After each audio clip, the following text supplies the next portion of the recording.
the initiative from people, take away the responsibility from naturally established links between individuals, group of individuals, and society at large, and replace them with artificially, bureaucratically controlled bodies. Instead of social life and friendship between neighbors, establish social workers institutions. People who are on payroll of whom? Society? No. Bureaucracy. The main concern of social workers is not your family, not you, not social relations between groups of people. The main concern is to get the paycheck from the government. What will be the result of their social work doesn't really matter. They can develop all kind of concepts to show to the government and to the people that they're useful. Okay, away from the natural links, power structure.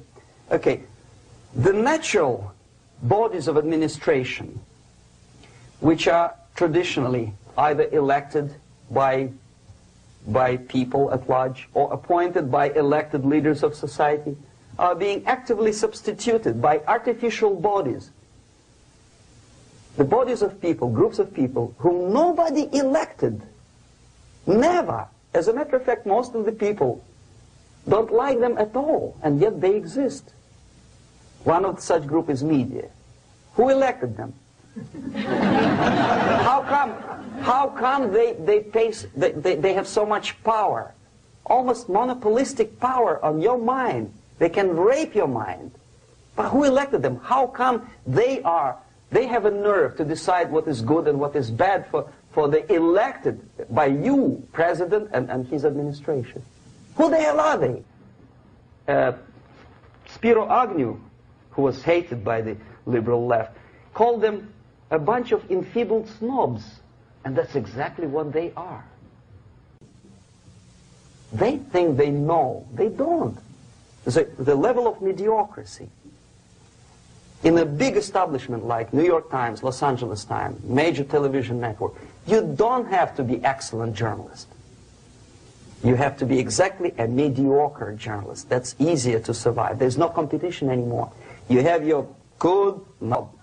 That's it. No more competition. Power structure slowly is eroded by the bodies and groups of people who do not have neither qualification nor the will of people to keep them in power, and yet they do have power. Okay. Together with that, there is another process.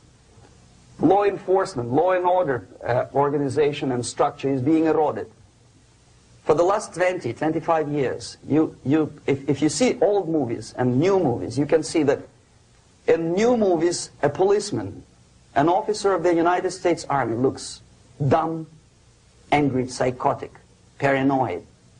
A criminal looks nice, kind of, well, he smokes hash and shoots the whatever drug, but basically he's a nice human being. He's creative. And he's unproductive only because society oppresses him. Whereby a general of Pentagon is always, by definition, a war maniac.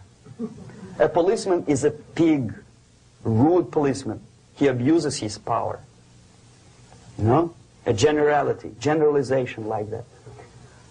The hatred, the mistrust to the people who are supposed to protect you and enforce law and order. Moral relativity. The Angelo Buono process lasted 2 years in Los Angeles. And yet there are still some lawyers who say, look, he's a nice character, as a matter of fact. There was some witness who said, also a criminal, who said, well, he's a nice guy. I asked him one day to burn a house of my enemy, and he wouldn't do it. He's a nice fella. Erosion. A slow substitution of basic moral principles, whereby a criminal is not a criminal, actually. He's a defendant. Even if his guilt is proven, there is still a doubt to kill or not to kill, to be or not to be. Okay, labor relations. At this stage, within 15 to 20 years, we destroy the traditionally established links of bargaining between employer and employee. The classical Marxist-Leninist theory of natural exchange of goods. Person A has 5 sacks of grain and person B has 5 pairs of shoes. And the natural exchange without money is when they bargain between each other. And only with the introduction of the third force, C, an entirely third foreign stranger who says, no, don't give him 5 sacks of grain, give it to me. And you give me your 5 pairs of shoes, and I will distribute it accordingly, so that the economy will go. This is the death of natural exchange, death of natural bargaining. Well, trade unions were established 100 years ago. The objective was to improve working conditions and to protect the rights of workers from those employers who were abusing their right because they had more money. Objectively, at that time, initially, the trade union movement did work. What we see now is that the bargaining process is no longer resulting in the compromise, which is leading objectively to betterment of working conditions and increase of salary. What we see is that after each prolonged strike, the workers lose. Even if they have 10% increase of their salaries, they cannot catch up due to inflation and due to missed time. More than that, millions of people suffer from that strike because economy now is interdependent. It's intertwined like one body. If previously steel workers, say 100 years ago, could strike and nobody would suffer, now it's impossible anymore. If a garbage collector strikes today, the rest of the multi-million city is stinking. I mean, there's no more service. In Quebec, for example, we had the electricians who were on strike in the middle of winter. You can freeze your bottom, and they still were on strike. Did they catch up with the salary? No, they lost. Who benefited? The leaders of trade unions. What is the motivation for strike? Improving of a workers' condition? No, obviously it's not. Then what is it? Ideology. To prove to these capitalists. And the obedient horde of workers, like sheep, follow these people. And they cannot disobey. Why? Because if they do, you know what happens to them. Pickets, murders, shooting truck drivers by picketers. In Montreal, for example, I saw with my own eyes when I was correspondent of CBC International, Canadian Broadcasting Corporation, when the workers of aircraft factory destroyed computers and the equipment in the factory. And the administration employed strike breakers. Their cars were turned upside down and burned. Their houses were burned. Their kids were intimidated. And some victims were there. Of that you can be sure. Why? To improve conditions of workers? No. Ideology. Okay, so this is what happens basically. It may or may not happen without the help of the Soviet Union. But the natural tendencies are being greatly taken advantage of and capitalized by the Soviet propaganda systems. How? Whenever trade union strikes, we have influx of propaganda, mass media, ideological dissemination. The workers' right, and we repeat it like parrots. Yes, workers' right. Whose rights? Workers? No. The only freedom of worker to sell his labor according to his own desire and will is taken away from him. By whom? By trade union boss. Unlimited power is given. Responsibility. I want to sell my labor not for $2.50 an hour, but for $2. I don't have right.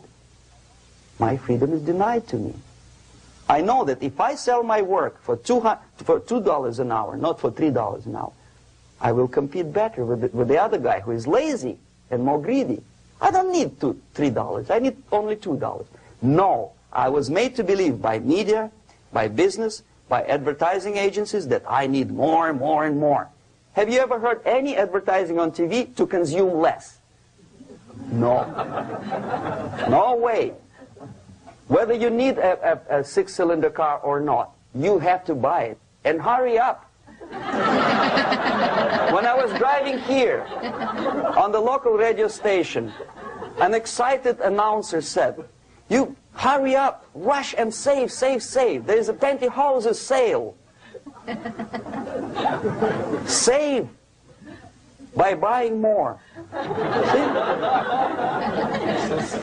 Of course. It would be too naive to expect that KGB makes that advertising agency to do such a crazy commercial. No, of course not.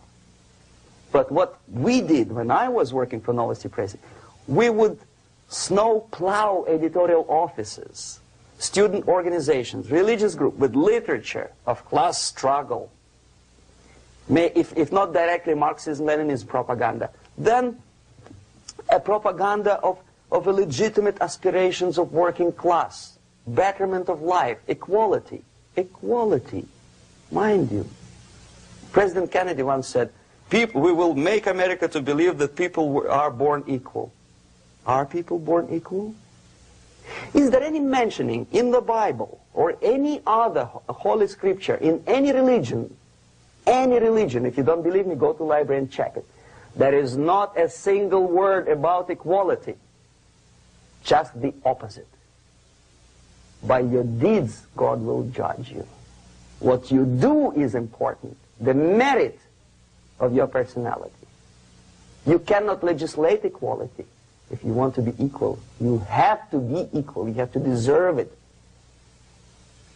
And yet we build our society on the principle of equality. We say people are equal. We know it is false. It's a lie. Some people are tall and stupid. Others are short, bold, and clever. If we make them equal by force, if we put the principle of equality in the basis of our socio-political structure, it's the same thing as building a house on sand. Sooner or later it will collapse, and that's exactly what happens. And we, as Soviet propaganda makers, are trying to push you in the direction which you go yourself. Equality, yes, equality. People are equal. Land of equal opportunities. Is it true or not? Think about it. Equal opportunities. Should there be equal opportunities? For me and for a lazy bastard who comes here from some other country and immediately registers as a welfare recipient benefits. 13 years I took any job. Security guard, journalist, taxi driver, anything. Well, I was restless, but some people don't like it. They immediately. So why should we have equal opportunities? Why? The equal opportunity to excel. Equal opportunity in equal circumstances, yes, but we know people are different. To excel, yes, provided we reach the same level of excellency, perfection, which is hypothetical, distant future. Yes, maybe. But we know perfectly well that even with the best intentions, people could not be equal. Why should we have equality in the, say, legal system? Myself, I'm considering myself a law-abiding citizen, and a person who comes here to rob and shoot, say, the United States administration under Carter imported thousands of Cuban criminals. They were known criminals, yet they were accepted. Do you think it's fair if myself and my wife from Philippines, who work like a, excuse me, horse as a lab technician in the hospital, should have the same rights as a criminal from Cuba? Why? And yet we repeat as parrots, equality, equality, equality. And the Soviet propaganda system helps us to believe that equality is something which is desirable. Democracy, as it was established by fathers of this country, of this system in the last century, is not equality. It's the system where different people, unequal people, have a chance to survive and help each other in constant competition, in constant perfection, not in equality which is superimposed from a godfather or a nice person in Washington, D.C. And the absolute equality exists in Soviet Union, quote-unquote equality.